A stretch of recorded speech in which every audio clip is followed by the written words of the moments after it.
السلام علیکم ورحمۃ اللہ وبرکاتہ. الحمد للہ وحدہ والصلاة والسلام علی من لا نبی بعدہ. اما بعد فاعوذ باللہ السمیع العلیم من الشیطان الرجیم.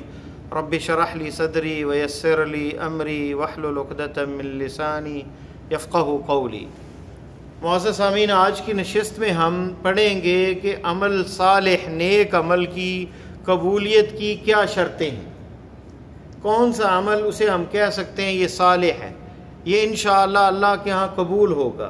اس سے پہلے ان چیزوں کا اس عمل کے اندر موجود ہونا ضروری ہے. پہلی چیز ہے، کوئی بھی عمل صالح ہے، نماز ہے، نفل ہے، آپ صدقہ کرتے ہیں، کوئی بھی عمل ہے، اس کے لیے سب سے پہلے ایمان، مسلمان ہونا، ایمان شرط ہے. دلیل اس کی سورہ نحل میں اللہ تعالیٰ فرماتے ہیں من عمل صالحا من ذکر او انثى وهو مؤمن فلنحيينه حیاتا طیبہ ولنجزینهم اجرهم باحسن ما كانوا يعملون. تو من عمل صالحا، جس نے نیک عمل کیا، من ذکر او انثى، چاہے وہ مرد ہے یا عورت ہے، اور وهو مؤمن، اور وہ مومن ہے. ایمان یہاں شرط ہے. فَلَنُحْيِيَنَّهُ حَيَاةً طَيِّبَةً، پس ہم ضرور اور ضرور اسے پاکیزہ زندگی سے نوازیں گے، شاندار زندگی عطا کریں گے جو خوشیوں سے بھرپور ہوگی اور مسرتوں سے معمور ہوگی. پریشانی دور ہوگی، قلبی اطمینان اور سکون ہوگا. وَلَنَجْزِيَنَّهُمْ أَجْرَهُمْ بِأَحْسَنِ مَا كَانُوا يَعْمَلُونَ، اور آخرت میں اجر ان کو بہترین ملے گا، ان کے عمل سے بھی زیادہ. ہم نیکی ایک کرتے ہیں، اللہ 10 دیتے ہیں، اور حتیٰ کہ الی 700 ضعف، 700 گنا تک اللہ بڑھا دیتے ہیں. تو پہلی شرط یہ ہے کہ ایمان لانا اللہ پر، اس کے رسول پر، پیارے نبی صلی اللہ علیہ وسلم کو خاتم النبیین سمجھنا کہ آپ آخری رسول ہیں. جو آپ کو خاتم النبیین نہیں سمجھتا وہ بھی مسلمان نہیں ہے. آپ کے بعد کوئی نبی نہیں آئے گا. تو پہلی چیز ایمان باللہ ہے. اور ایمان کی تعریف کیا ہے؟ ایمان کی تعریف یہ ہے اقرار باللسان، زبان سے اقرار کرے، وتصدیق بالجنان، دل سے اس کی تصدیق کرے، سچا مانے، والعمل بالجوارح، اور عمل سے اسے ثابت کرے اور اس کے مطابق عمل کرے. والعمل بالارکان، اور اس کے ارکان جو ارکان ایمان ہے، ارکان اسلام، ان کو اپنائے اپنی عملی پریکٹیکل لائف میں، زندگی کے اندر. اور یزید بالطاعہ، نیکی کر کے، اطاعت کر کے بڑھ جاتا ہے ایمان. وینقص بالمعصیہ، اور گناہ کرنے سے ایمان میں کمی آ جاتی ہے. تو ایمان کی یہ تعریف ہے. پہلے ارکان اسلام ہے، ارکان ایمان ہے. ارکان اسلام ظاہری اعمال ہیں، کلمہ شہادت ہے، نماز ہے، زکوٰۃ ہے، روزہ ہے اور حج ہے. ارکان ایمان باطنی اعمال ہیں، اللہ پر ایمان، اس کے رسولوں پر، اس کی کتابوں پر، فرشتوں پر، آخرت کے دن پر اور تقدیر پر ایمان. دوسری شرط جو ہے وہ ہے اخلاص، خالصتاً اللہ کی رضا کے لیے، جس میں ریا نہ ہو، دکھلاوا نہ ہو. نبی علیہ السلام نے فرمایا کہ میں تم پر ڈرتا ہوں، اخوف ما اخاف علیکم، سب سے زیادہ جو خوف مجھے تم پر ہے وہ ریا کا ہے. یہ اتنا خفیہ اور اتنا خفی ہے، اتنا چھپا ہوا ہے کہ جیسے دبیب النملہ، جیسے چونٹی چلتی ہے اور اس کی آہٹ ہمیں سنائی نہیں دیتی، اس طرح انسان کی نیت میں اور اس کے عمل کے اندر یہ شامل ہو جاتی ہے ریا، دکھلاوا، لوگوں سے تعریف سننا اپنی عبادت میں، اپنے نیک کام کی لوگ تعریف کریں، جناب حاجی صاحب، نمازی صاحب، صدقہ دینے والے سخی صاحب، اور وہ لوگ تعریف کریں.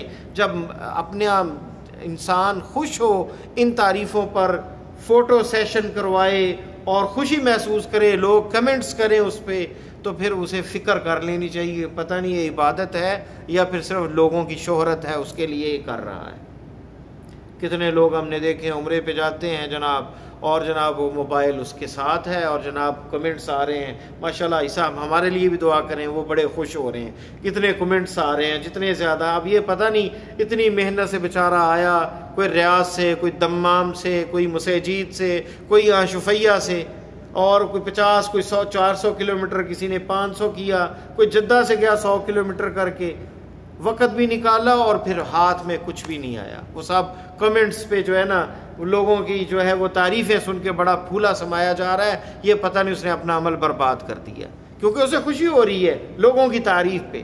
نیکی کو تو چھپایا جاتا ہے، نیکی کو تو اعلان نہیں کیا جاتا کہ لوگ جانے میں نے یہ نیکی کی اور میں نے وہ کی ہے، چھپایا جاتا ہے کہ تو رب کے لیے ہے۔ اخلاص تو یہی ہے کہ خالص اللہ کی رضا کے لیے وہ کام کیا جائے۔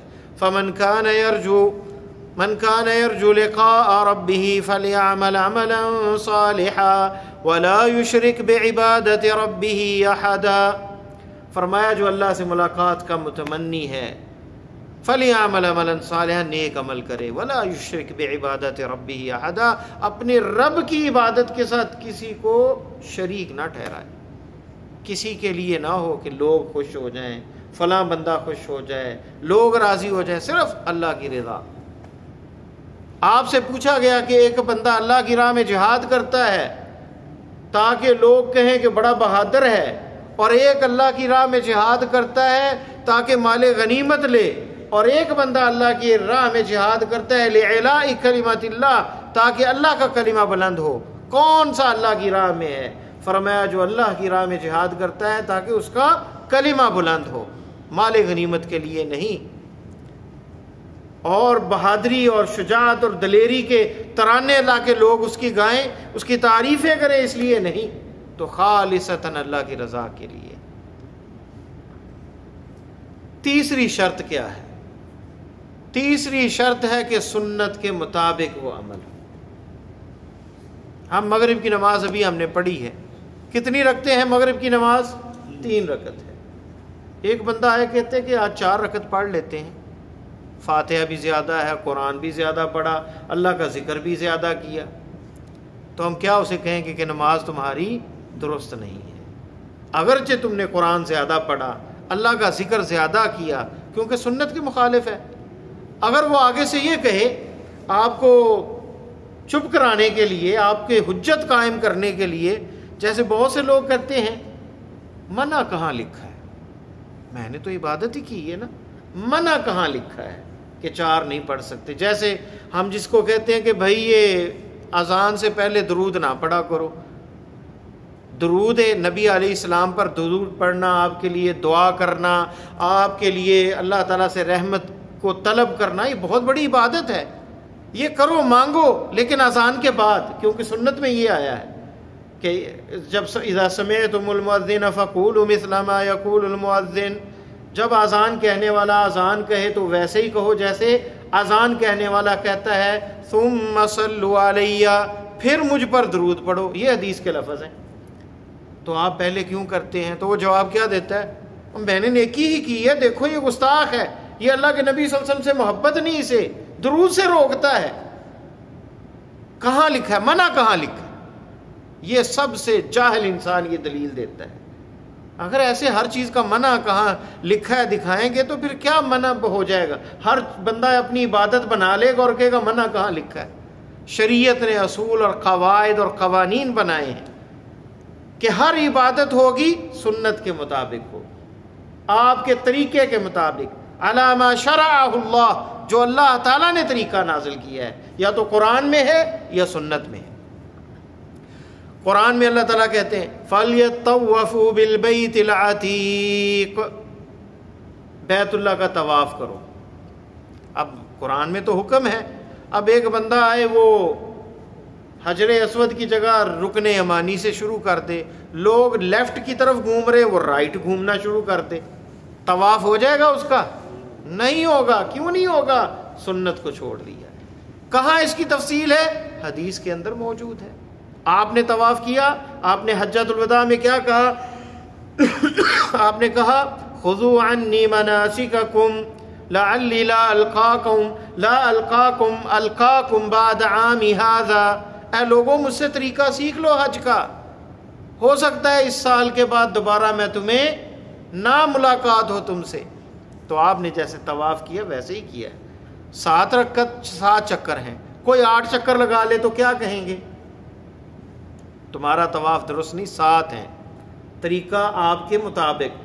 تو عبادت جو ہے سنت کے مطابق ہوگی، سنت کے مطابق، تعداد کے اندر، وقت کے اندر، اس کی کیفیت کے اندر۔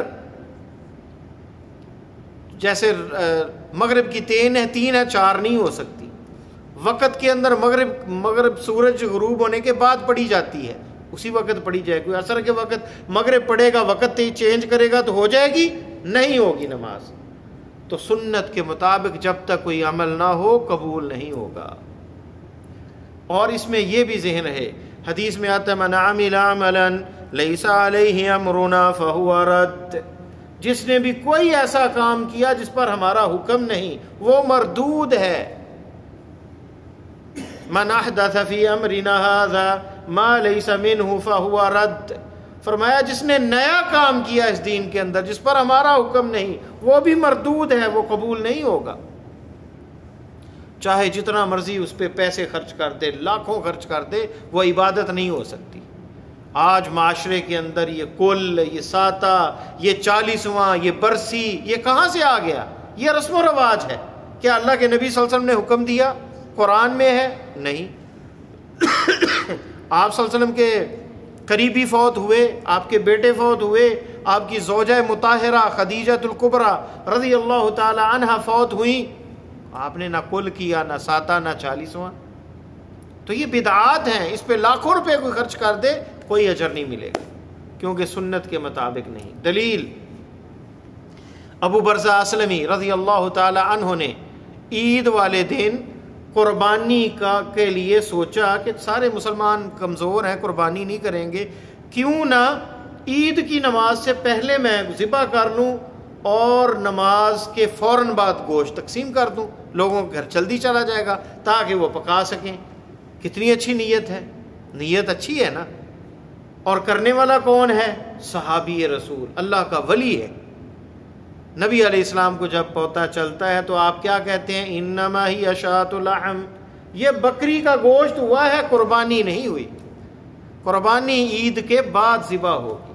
تو نیت چاہے جتنی بھی اچھی ہو، کرنے والا آدمی جتنا بھی نیک ہو، سنت کے مطابق نہیں ہوگا تو وہ عمل قبول نہیں ہوگا۔ تو جو اذان سے پہلے درود پڑھتا ہے اسے کہیں گے یہ بدعت ہے، اذان کے بعد درود پڑھنا یہ سنت ہے۔ کوئی بھی کام، کوئی بھی بات، لوگ کیا کہتے ہیں جی نیا کام بدعت ہے، تم لوگ کہتے ہیں نیا کام بدعت ہے، یہ ٹوپی بدعت ہے، یہ گھڑی بدعت ہے، یہ گاڑی پہ بیٹھتے ہو، گدھے پہ بیٹھو، اللہ کے نبی صلی اللہ علیہ وسلم نے گاڑی پہ نہیں بیٹھے تو گاڑی پہ کیوں بیٹھتے ہو؟ یہ بدعت نہیں ہے۔ اسے کہیں گے تم جاہل ہو، تم گوار ہو، عقل سے پیدل ہو، یہ ہم اس لیے نہیں پہنتے کہ یہ عبادت ہے، گاڑی اس لیے نہیں چلاتے کہ عبادت ہے، یہ نیک عمل ہے، یہ تو دنیا داری ہے۔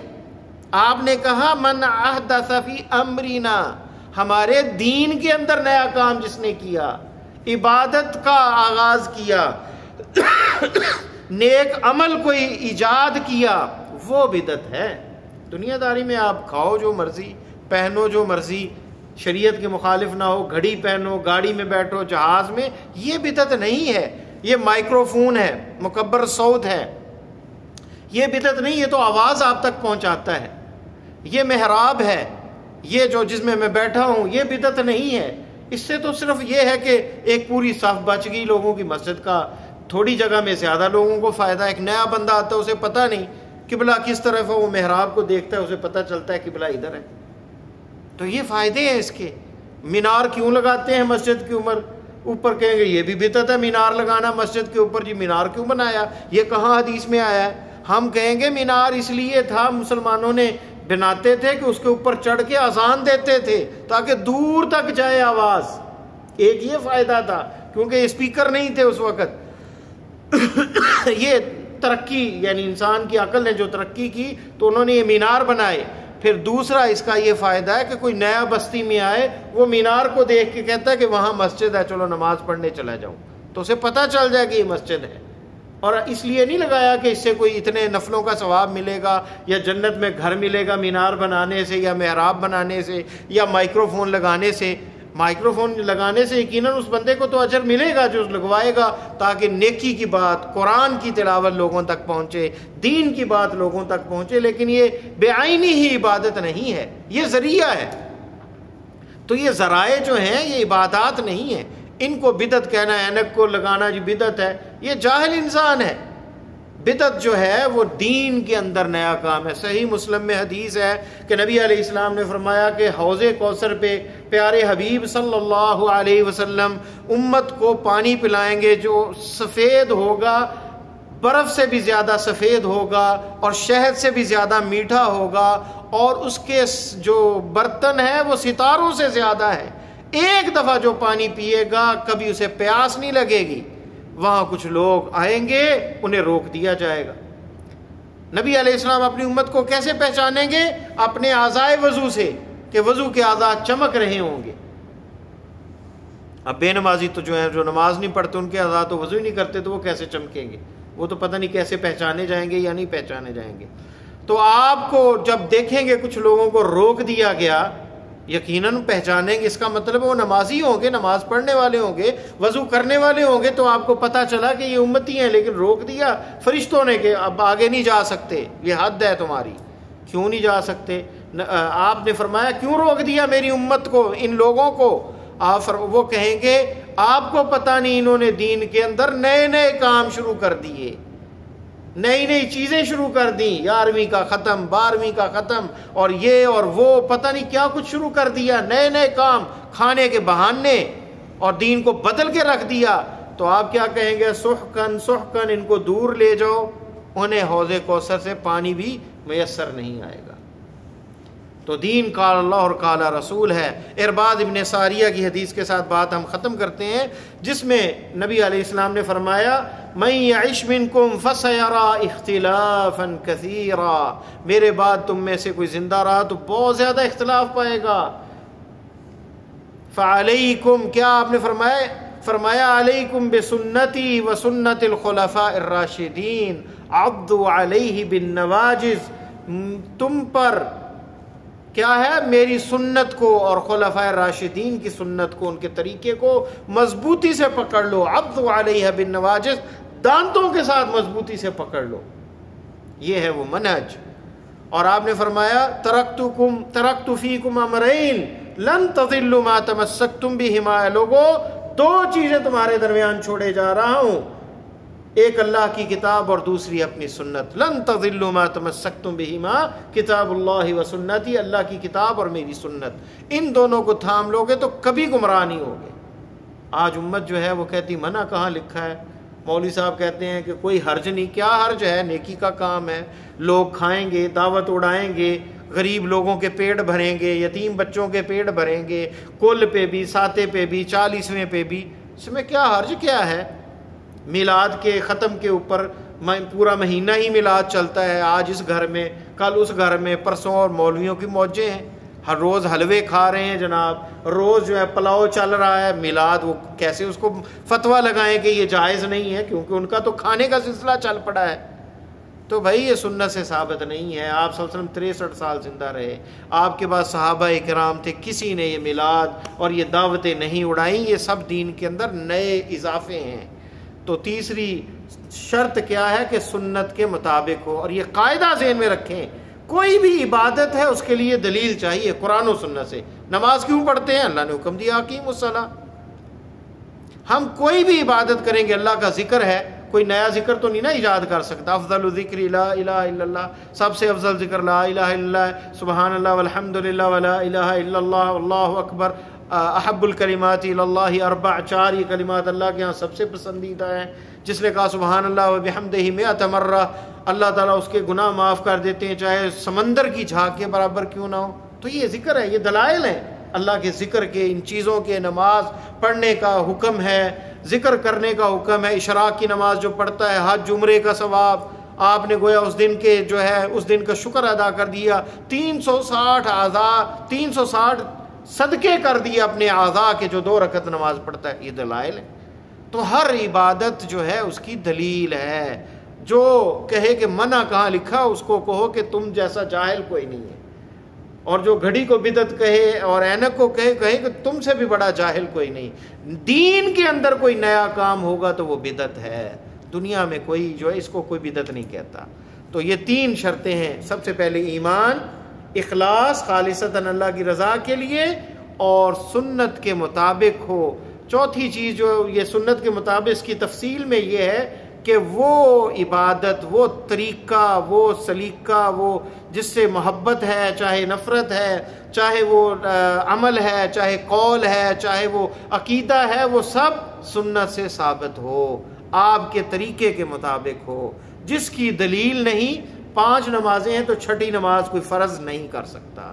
درود جو آپ نے بتائے وہی ہیں. کوئی درود لکھی، کوئی درود تاج، کوئی اور درود ایجاد کرتا رہے، اس پہ وہ ثواب نہیں ملے گا جو درود ابراہیمی، جو نبی علیہ السلام نے ہمیں درود پاک سکھایا ہے اور جو ہم نماز میں پڑھتے ہیں، وہ سب سے افضل درود ہے. کوئی درود لکھی لکھے یا ہزاری لکھے یا لمبا چوڑا جتنا بھی لکھے، اس کے اجر تک نہیں پہنچ سکتا جو پیارے حبیب صلی اللہ علیہ وسلم نے بتا دیا. تو دین وہ ہے جو قال اللہ اور قال رسول ہے. اس کے علاوہ جو چیزیں ہیں وہ بدعات ہیں، دین کے اندر نئے کام ہیں، رسم و رواج ہیں. ان چیزوں سے بچ جائیں اور خالص دین کو لیں. خالص دین اللہ کے کہاں قبول ہوگا؟ وما امروا الا ليعبدوا الله مخلصین له الدین. اور انہیں حکم یہی ملا تھا کہ اللہ کی عبادت کریں مخلصین له الدین، اس کے دین کو خالص کرتے ہوئے، جس میں کوئی شائبہ نہ ہو، کوئی شرک نہ ہو، کوئی بدعت نہ ہو. اللہ تعالیٰ سے دعا ہے کہ اللہ مجھے اور آپ کو قرآن و سنت پر عمل کرنے کی توفیق عطا فرمائے، خاتمہ ایمان پہ فرمائے، دنیا آخرت آسان فرمائے. اللہ خالص دین نصیب فرمائے اور بدعات سے اور شرک سے ہمیں بچائے. سبحانک اللہم بحمدک، اشہد ان لا الہ الا انت، استغفرک و اتوب الیک. السلام علیکم ورحمۃ اللہ وبرکاتہ.